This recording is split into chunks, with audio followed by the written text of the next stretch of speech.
Hi friends, ரொம்ப நாள் கழித்து எங்களோட விலாக் வந்திருக்கு. இது என்னென்னா, நாங்கள் என் ஃப்ரெண்டு வீட்டு ஹவுஸ் வார்மிங் ஃபங்க்ஷனுக்காக நானும் தன்யாவும் மட்டும் கொல்லம் கிளம்பி போகிறோம். இது கிளம்புற அன்னைக்கு போகும்போது எங்களுக்கு ஏசி ட்ரெயின் தான் கிடச்சிது. அதனால் ஏசி 3 டயர் ஏசி தான் புக் பண்ணிவிட்டு போயிருந்தோம். சூப்பராக இருந்துச்சு. நாங்கள் மோஸ்ட்லி நார்மல் ஸ்லீப்பரில் தான் போவோம். இது டைம் வந்து ஏசி கிடைச்சதுனால போனோம். எங்களுக்கு இது புதுசாக இருந்தது, நல்லா இருந்துச்சு. ஜாலியாக நான் எங்கே தனியாக போகிறோமே கொஞ்சம் பயமாக இருந்தது. இருந்தாலும் ஓகே, தனியாக மேனேஜ் பண்ணிட்டா. ஒரு வழியாக கொல்லமும் வந்து ரீச் ஆயாச்சு. எங்களை பிக்கப் பண்ண எங்கள் ஃப்ரெண்டும் வந்தாச்சு. எங்கள் ஃப்ரெண்டு லாஷ்லி இவ பேர். இவங்க வீடு பால் காய்ச்சிக்கு தான் நாங்கள் போயிட்டுருக்கோம்.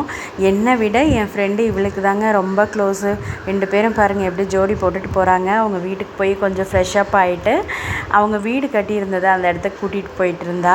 அங்கே போய் பார்த்தோம். அவங்க அம்மா வீட்டுக்கும் அந்த வீட்டுக்கும் ரொம்ப டிஸ்டன்ஸ்லாம் இல்லை, சும்மா வாக்கபிள் டிஸ்டன்ஸ் தான். அந்த வீட்டுக்கு பாருங்கள் எவ்வளோ சூப்பராக கட்டியிருக்காங்க. நம்ம ஊரில் இந்த பட்ஜெட்டுக்கு கட்ட முடியுமானா எனக்கு தெரிஞ்சு கொஷின் மார்க் தாங்க. சூப்பராக கட்டியிருக்காங்க. ஃபினிஷிங் எல்லாமே சூப்பராக இருந்தது. இது வந்து ஒருத்தர் கிஃப்ட் பண்ணியிருந்தாங்க. அதெல்லாம் முன்னாடியே கொண்டு வந்து இறக்கி வச்சுருந்தாங்க. நாங்கள் காலையில் நேரமாக போக முடியல, அதனால் விடியங்காலையில் அவங்க பண்ணுற பூஜையை பண்ணிட்டாங்க. சிம்பிளான வீடு தான். ஒரே ஒரு பெட்ரூம், கிச்சன், ஹாலு, அவ்வளோதான் அவங்க ஸ்பேஸு. சூப்பராக நீட்டாக கட்டியிருந்தாங்க. அதுதான் வேணும். எல்லா இடத்துலையும் வென்டிலேஷன் அவங்க விட்டுருந்தாங்க. இதுதான் ரொம்ப முக்கியமான விஷயம். இப்போல்லாம் நிறைய பேர் வென்டிலேஷன் விடாமையே கட்டுறாங்க. அது ரொம்ப கஷ்டம். இப்படி இது எல்லா இடத்துலையும் வெளிச்சம், காத்தோட்டம் இருக்கிற மாதிரி கட்டினா தான் நம்மளால் நல்லாயிருக்கும். எப்படி சொல்கிறது, நிறையா குழந்தைங்களுக்கு அதுதான் நல்லதும் கூட.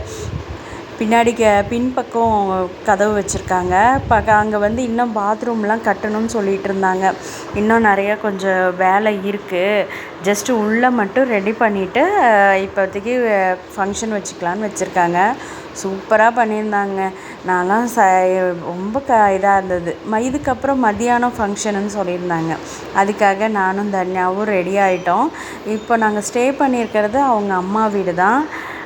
அது ஒரு சின்ன வீடு. ஆனால் கேரளாவை பொறுத்த வரைக்கும் அவங்க எல்லா வீட்லேயும் மரம் நிறைய இருக்குங்க.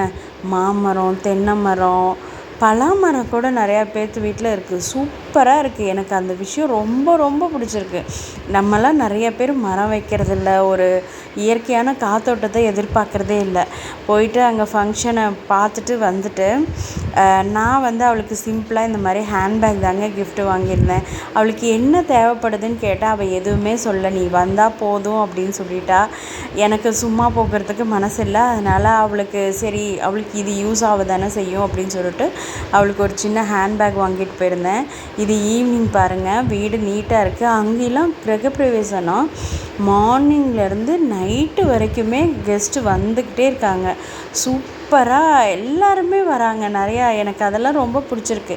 இங்கெல்லாம் நம்ம அந்த டைமுக்கு கூப்பிட்டாங்களா, போனோமா, விசிட் பண்ணோமா, வந்தோமா, அப்படி தான் இருக்கும்.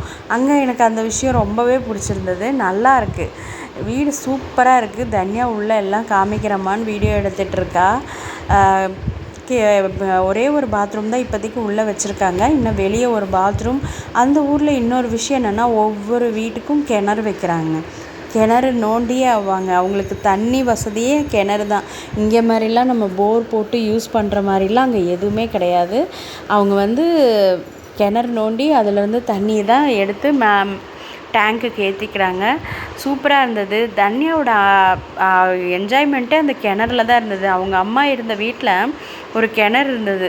அந்த கிணத்துலையே தான் பொழுதுனிக்கு அவளுக்கு தண்ணி சேர்ந்துறதுலாம் புதுசாக இருக்கவும், பொழுதுனிக்கு தண்ணி யார் கேட்டாலும் சரி, நான் தண்ணி பிடிச்சி தரேன் ஆயா, நான் தண்ணி பிடிச்சிட்டு வரேன் அப்படின்னு சொல்லிட்டு இவளே தண்ணி சேர்ந்து கொடுத்துட்டு இருந்தா. நான் அந்த வீடியோவை மிஸ் பண்ணிட்டேன். சூப்பராக இருந்தது. அந்த தண்ணியும் நல்லா சில்லுன்னு இருந்தது. அங்கே அதை பொழுதுனிக்கு அதை எடுத்து ஊற்றிக்கிட்டே இருந்தா. அன்றைக்கி கிரகப்பிரவேசம் முடிஞ்சிச்சிங்களா. அடுத்த நாள் வந்து சரி, இன்றைக்கி ஒரு நாள் தான் எனக்கு ஃப்ரீயாக இருக்கும், வாடி நம்ம வெளியே எங்கேயாவது போகலான்னு சொல்லி கூப்பிட்டுட்டு போனேன். அங்கே கொல்லம் பீச்சுக்கு தான் போனோம். வேறு எங்கேயும் ரொம்ப தூரம்லாம் போக முடியாது. ஏன்னா அவங்க வீட்டுக்கு ஃபங்க்ஷனை வச்சுட்டு நம்மளை வெளியே கூட்டிகிட்டு போகிறதுங்கிறது ரொம்ப கஷ்டமான விஷயம்.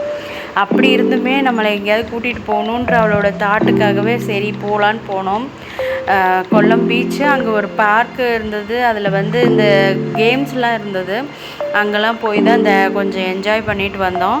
ஈவினிங் அதிகம் எல்லாருமே போகல, என் மச்சாண்டர் ஒய்ஃபும் வந்திருந்தாங்க, அவங்களாம் வரல, நாங்கள் மட்டும்தான் போனோம். அங்கே அந்த பார்க்குக்குள்ளார என்ட்ரன்ஸ் டிக்கெட் வாங்கிட்டு உள்ளே போயிட்டோம். ஜாலியாக என்ஜாய் பண்ணணும். இந்த என்ஜாய்மெண்ட்ஸ்க்காக தான் வந்தது. இந்த வருஷம் இந்த சம்மருக்கு எங்கேயுமே அவுட்டிங் கூட்டிகிட்டு போகலையேன்னு இது பண்ணோம். அவங்க அப்பா நீங்கள் தான் கேரளா போகிறீங்கல்ல, அதுவே உங்களுக்கு இதுதான், போயிட்டு வாங்க அப்படின்னு சொல்லிட்டாரு. அங்கே போய் நல்லா ராட்டம் எல்லாம் சுற்றிட்டு இருந்தோம். ஜாலியாக இருந்துச்சு. 3 நாள் எப்படி போணுச்சுன்னே தெரியல. இன்னும் சொல்ல போனோன்னா லாஸ்ட்லி பக்கத்துலேயே இருந்திருந்தானே இன்னும் நல்லா இருந்திருக்கும். அவளுக்கு அவங்க வீட்டு வேலை, அது சொல்ல முடியாது, கஷ்டம்தான். அவங்களது நிறைய வேலையை வச்சுக்கிட்டே எங்கள் கூடயே ட்ராவல் பண்ணுறது ரொம்ப கஷ்டம்ல. அங்கே அந்த பார்க்கில் விளையாடி முடிச்சுட்டு பலூன் ஷூட் அது இதுன்னு விளையாடிட்டு இங்கே வெளியே வந்தால், இங்கே வந்து இந்த பீச்சில் பாருங்கள், உப்பு தண்ணியில் நிறைய மாங்காய், நெல்லிக்காய், அப்புறம் இந்த மாதிரி பைனாப்பிள் இதெல்லாம் போட்டு வச்சுருக்காங்க. அது சூப்பராக இருக்கும்னு சொன்னாங்க. அதனால் சரின்னு வாங்கி ட்ரை பண்ணோம். தனியாக பைனாப்பிளே சாப்பிட மாட்டா, நாக்கு இச்சிங்காக இருக்கான்னு சொல்லிட்டு அதை சாப்பிடவே மாட்டா. அவளே வாண்டடாக அந்த பைனாப்பிள் வாங்கி சாப்பிட்டா. பைனாப்பிள் சாப்பிட்டு கொஞ்சம் நேரம் என்ஜாய் பண்ணிகிட்டு இருந்தா. காற்று இருட்டு கட்ட ஆரம்பித்தோடனே ஐஸ்கிரீம் வாங்கிக்கலாம் வா அப்படின்னு சொல்லிட்டு லாஸ்ட்லேயே தான் கூட்டிகிட்டு போய் ஐஸ்கிரீம் வாங்கிட்டு, அங்கே பாருங்கள் பீச்சில் தண்ணியில் விளையாடிட்டுருக்கா. நான் தண்ணி கிட்டேயே போகலைங்க, போய் விளையாடிட்டு ஜாலியாக கிளம்பிட்டோம். அடுத்த நாள் தான் கிளம்புனோம். எங்களுடைய ட்ராவல் பிடிச்சிருந்தது. இதுதான் எங்களுடைய சின்ன ட்ராவல். நாங்கள் என்ஜாய் பண்ணது. எங்களை ட்ராப் பண்ணுறதுக்கு என் மச்சாண்டார் ஒய்ஃபும் என்னோடய லாஸ்ட்லேயும் வந்திருக்காங்க. எங்களை ட்ராப் பண்ணிட்டு அவங்க கிளம்பிடுவாங்க. நான் அடுத்த நாள் தான் என் மச்சானர் எங்கள் வீடியோ உங்களுக்கு கிளம்புறா. மறக்காமல் சப்ஸ்கிரைப் பண்ணி லைக் பண்ணிவிடுங்க. உங்கள் சப்போர்ட் எங்களுக்கு என்றைக்கும் தேவை. லாஸ்ட்டுக்கு என்னோடய வாழ்த்துக்கள். பாய்.